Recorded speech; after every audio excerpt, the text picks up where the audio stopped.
Hey guys, so today we are going to be sharpening this power saw right here, and I'll move the camera down, maybe get some close-ups while I'm doing it. And the reason I'm doing this is because I've seen all kinds of video suggestions, all these jigs that people put on them and everything, and it's just so unnecessary. I used all that stuff in the beginning, I really did. But now I just do it with a chain and a file. So I'll move the camera down here, so you can kind of get a look at it. And usually what I do is I'll take my paint pen and I'll mark a tooth so I know where I'm starting. I've already done this, so we can just move on to sharpening. Now, as you know, I do put gloves on for everything, especially this, because you got your hand on a chain. Now, I put it in my vise for this. As you can see, it's completely suspended, and the only thing you got to make sure if you're going to do this is my vise has pipe jaws down here, and your chain can get caught on those, and I don't feel like you want to do that. So basically what I do here, and we'll go cut with this power saw a little bit later on, like at the end of the video, and you can see what good it does. So I start with the painted tooth, and just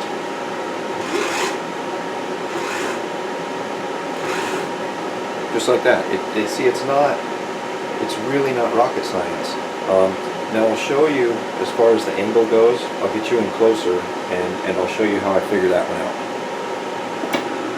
So my camera is not wanting to zoom very well, not really close up, so I'll try to do this in editing. But if you look at your tooth right there, there's a line.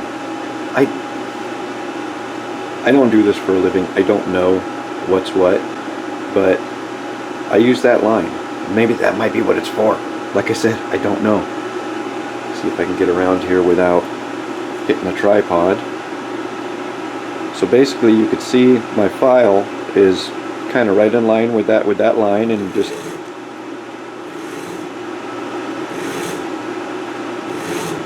maybe 3 or 4, move on to the next one.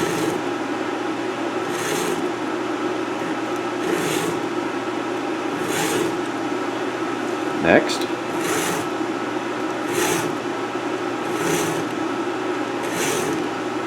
Next.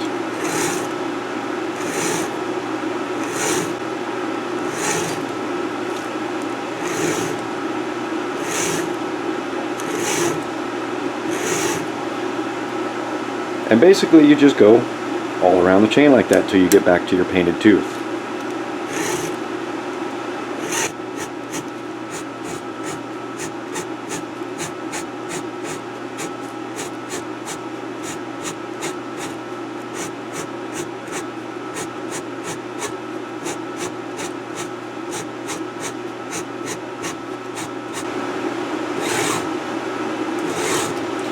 And as you can see, we're back to our painted tooth.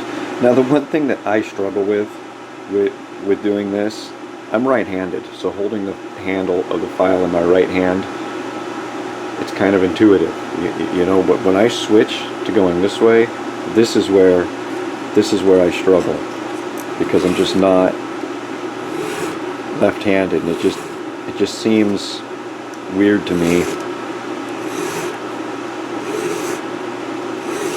I don't feel like I get as good of a file going this way as I do, you know, as opposed to the other way.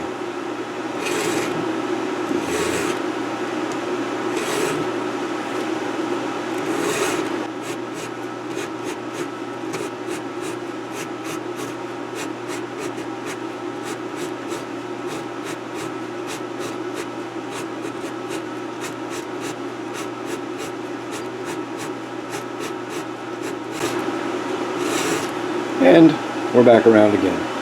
Now, for the rakers, I'm going to be 100% honest here. I have a raker gauge. I don't think it's for a chain like that. It just doesn't seem to fit right. Basically what I do is I have a small, maybe 1/2 inch wide flat file, and I just run the flat file over a couple times. I tend to overdo it, which is not a good thing. It makes the saw pull way too hard, and the saw starts to struggle when cutting because it's just pulling too much. So on something like this, you can see we are 7 minutes in, 8 minutes in right now, and we're done. This chain is ready to go. It's an 18-inch bar with 36 teeth on it that we had to sharpen, and inside of 8 minutes with the other talking and everything, we're done. And this is one of the reasons I don't know why people don't sharpen their own chains. I will never take my saw to a saw shop to do that, but